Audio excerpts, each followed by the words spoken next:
So what a good day we've had today.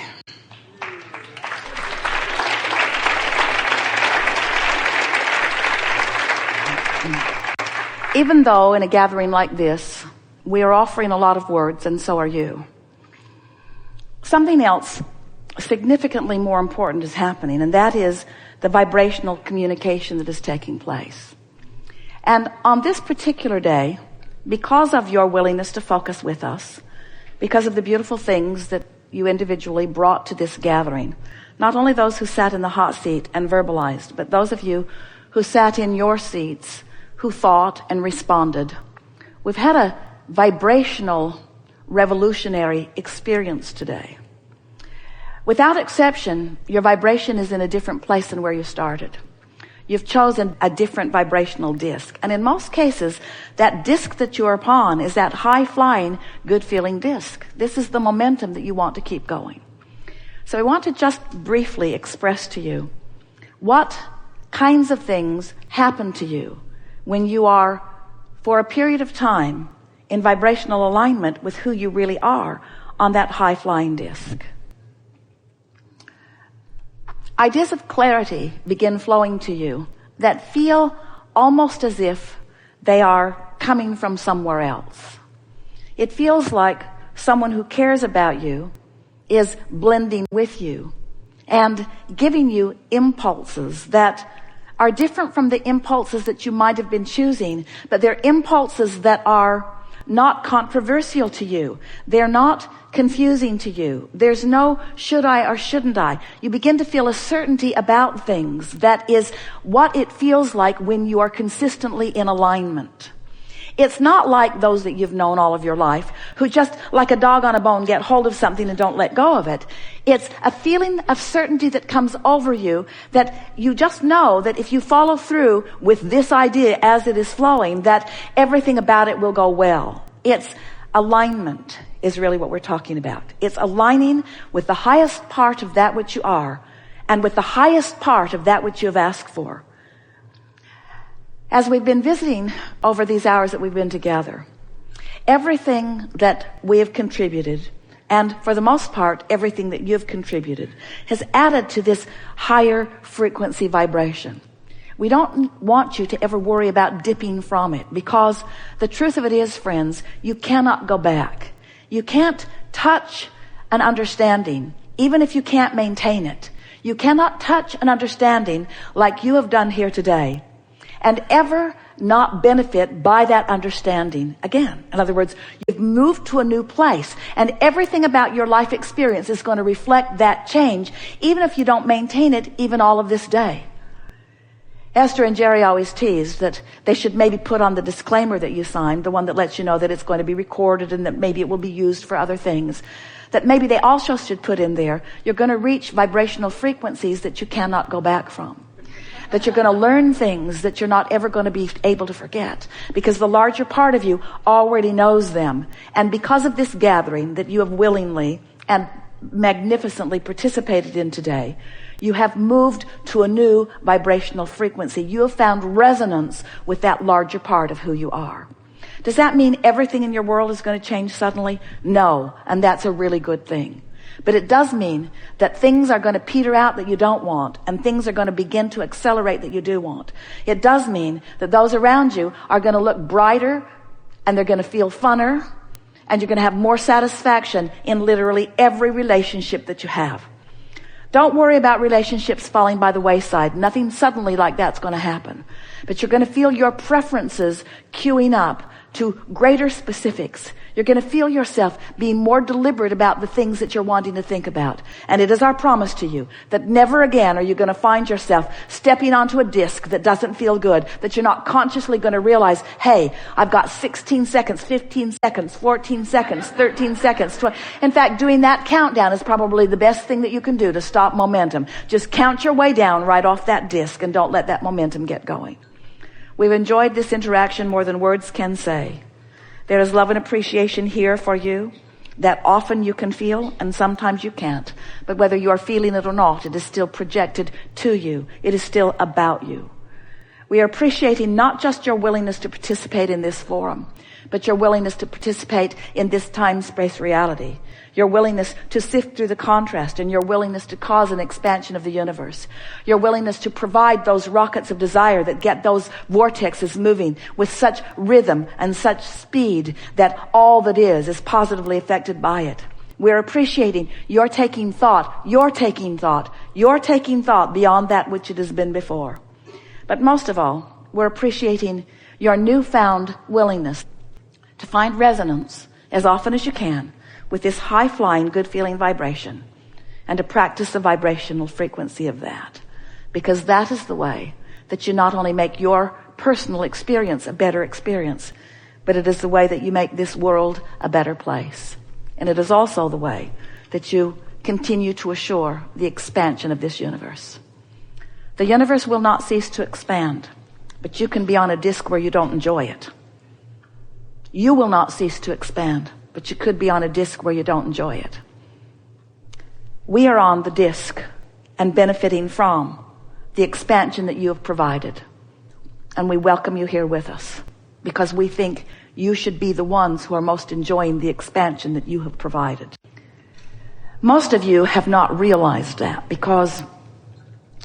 or you must not realize it, because you give a lot of attention to things.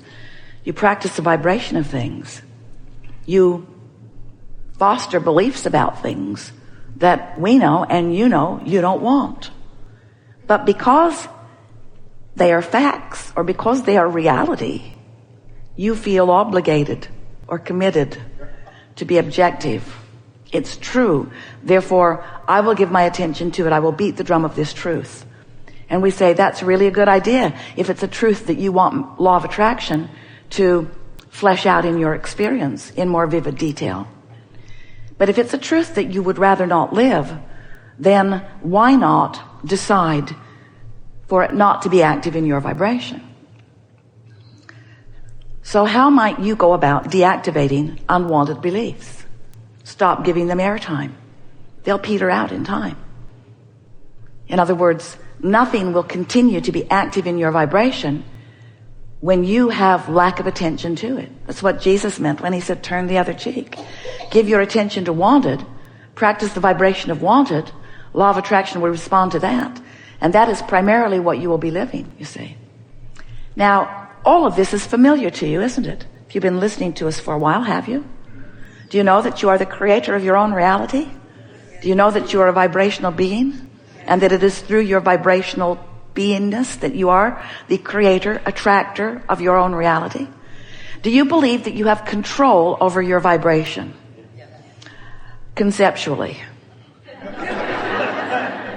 You know that it is possible. Do you believe that you are predominantly practicing control of your own vibration? We think you are predominantly, but we know you are here for fine-tuning, and we are too. So we're continually finding new ways of explaining to you how it is that you could more easily, with more flow, more chronically, more steadily, more often, and therefore more joyfully, be the creator of your own experience.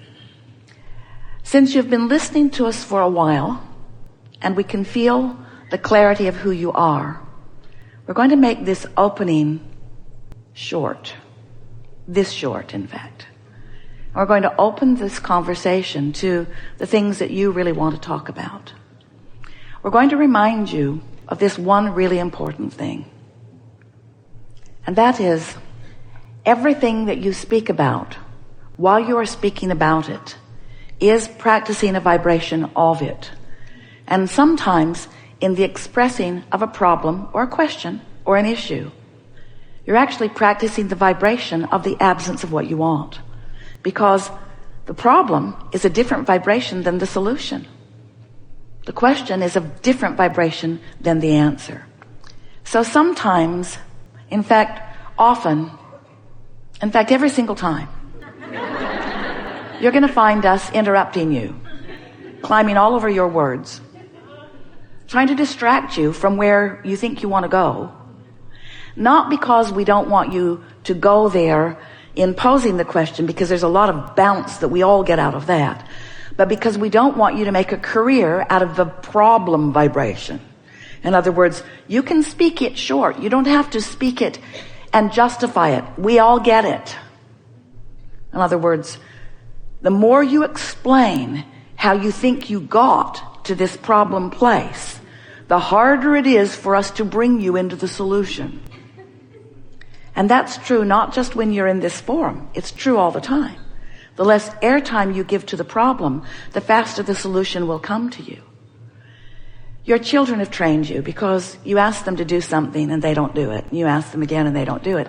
And so you've developed patterns of believing that you have to stay after it like a dog on a bone. I will continue to wring this problem's neck until Abraham squirts out the answer.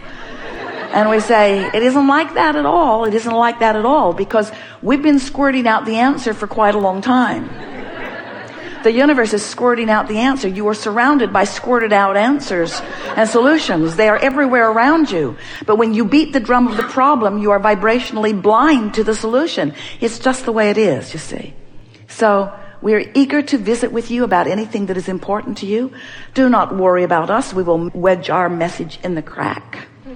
We have all kinds of new things that we want to talk with you about today. Things that you know that you've forgotten, and some things that you have never known that you will now know. This is going to be a day of movement in your vibrational beingness.